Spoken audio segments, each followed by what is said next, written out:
Nigel Biggs is with CB Richard Ellis. He's the head of Global Premier Properties, and this is kind of an interesting subject in that when you have iconic tall buildings around the world, somebody has to manage them, and they have to be managed in a special way. And some of the featured premier properties that you have, the GM Renaissance Center in Detroit, the new Shanghai Tower that's going up in Shanghai, the Titanium La Portada in Santiago, Chile, and this Spitalfields estate here in London. Why is there such a degree of specialized care that goes into these buildings? What does that involve? Well, these are very special buildings, as you said. You've listed a few that CBRE are fortunate enough to manage globally, and we manage around 235 of what we call premier properties around the globe. These buildings are the best in each city they occupy, and the tenants that occupy them also require the highest level of service. There are some things, particularly around the super tall buildings, so as you mentioned, we're at the moment consulting on the Shanghai Tower and we'll start the management on completion. Those kind of buildings have special needs, the sheer volume of people passing through, the vertical lifting, etc. So those challenges need an expertise that you can only build up by doing lots of management of them. And part of what we do is sharing best practice. All our building managers globally have a forum where they link up and they have a quarterly conference call. They can put questions to each other, via the web or phone each other up. So someone somewhere will have had the experience before, which they can pass on to the new buildings. The second part, which is really crucial, I think, is the service level. I think the tenants of these buildings really require the highest level. They are occupying buildings that mirror their status, that mirror their ambitions, and they're there, frankly, to impress their clients when they come to visit them in their own offices. And therefore, if the whole approach to the building doesn't match that, it's often called the five-star hotel experience, the Dorchester, the Claridges, and we train our staff to deliver that level of service. Our staff are more akin to a hotel staff than they would be an engineer.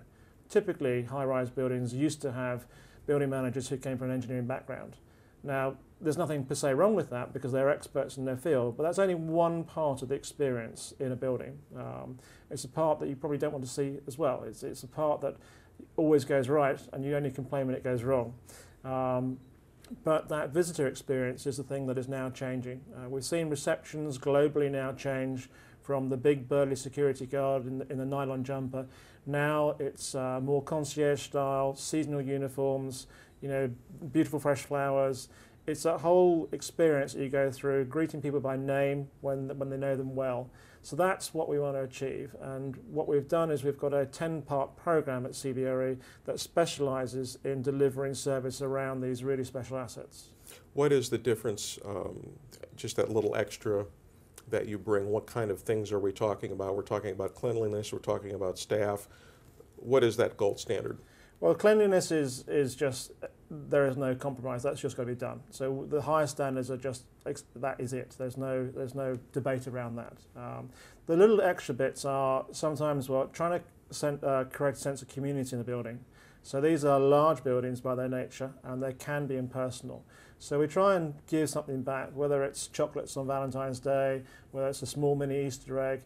It's just a gesture from the owners and the managers to say thank you for occupying these buildings. What we also want to do is to try and create an engagement with the people that work in them.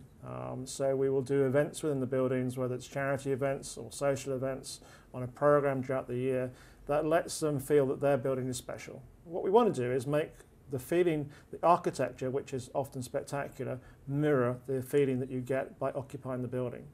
So those are the sort of some of the things that would be in our Premier Properties program. And I've always thought of super tall buildings as having their own personality, so yes. Here's a perfect chance to give a personality to a building.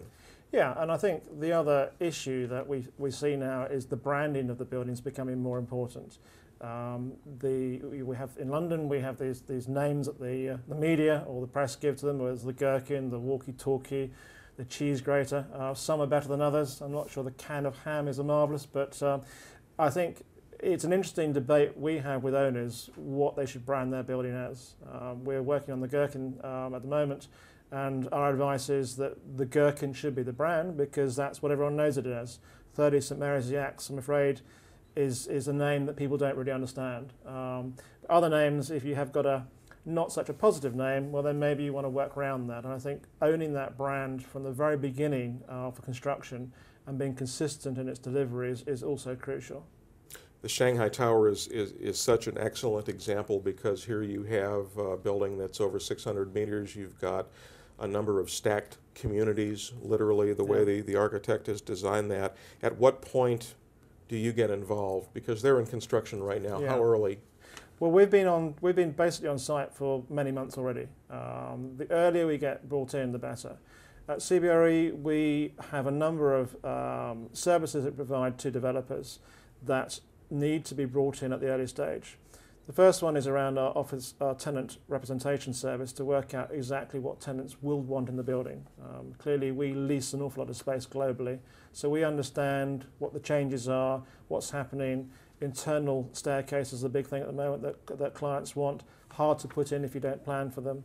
And also the actual physical dimensions and how the building operates is what we can bring at an early stage. We were recently consulting on a large building. I better not say where because it would embarrass the developer, but just a minor detail, the car lift wouldn't take a Rolls-Royce Phantom. Now, for you and I, that might not be a problem, but for the type of people who have that building and are going to occupy it, which is very expensive, it's quite possible they'd have one of those vehicles. So the earlier brought in, we can advise, well, had you thought about this? Had you thought about how reception is going to work in reality? And even to the simplest things like keeping the reception staff warm in winter when you're in London, is you have to pre-think that through.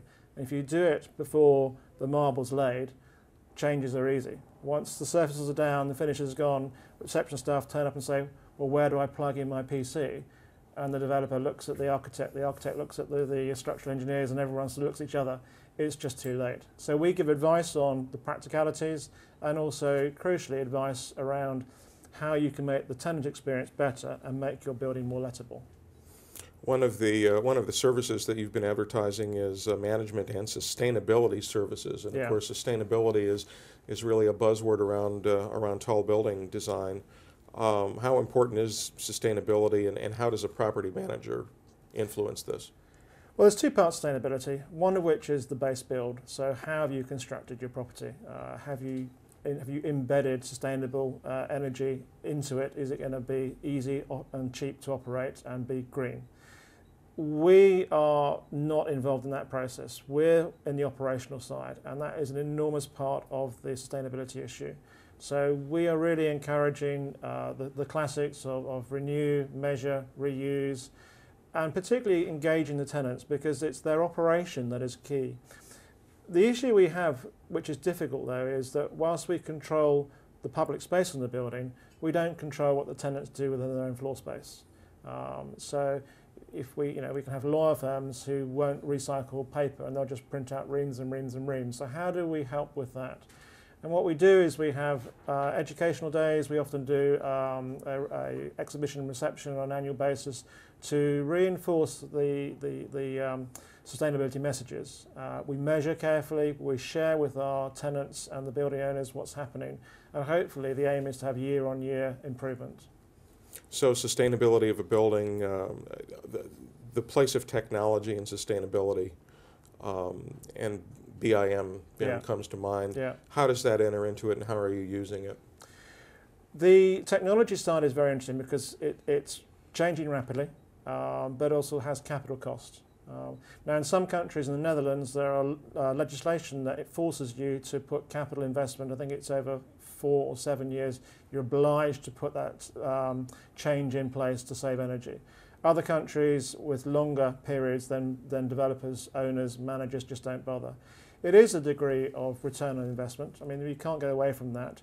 The occupational costs are normally borne by the tenants, so the landlord, in some ways, has little interest in really investing in sustainability. However, getting BREEAM, LEED ratings, particularly at the high level, now attracts new tenants. So tenants are more and more insisting that the buildings have certification at a high level. And therefore, this is what's now driving the change in terms of owners, particularly on the retrofitting of technology, investing in buildings to lift their rating up to effectively attract new tenants, as well as the good aim of making the buildings more sustainable. Well, I want to thank you for dropping by to see us in London, because when you think about the personality of a tall building, you don't think about building management, and that's very valuable to know. Nigel Biggs with C.B. Richard Ellis here at London 2013.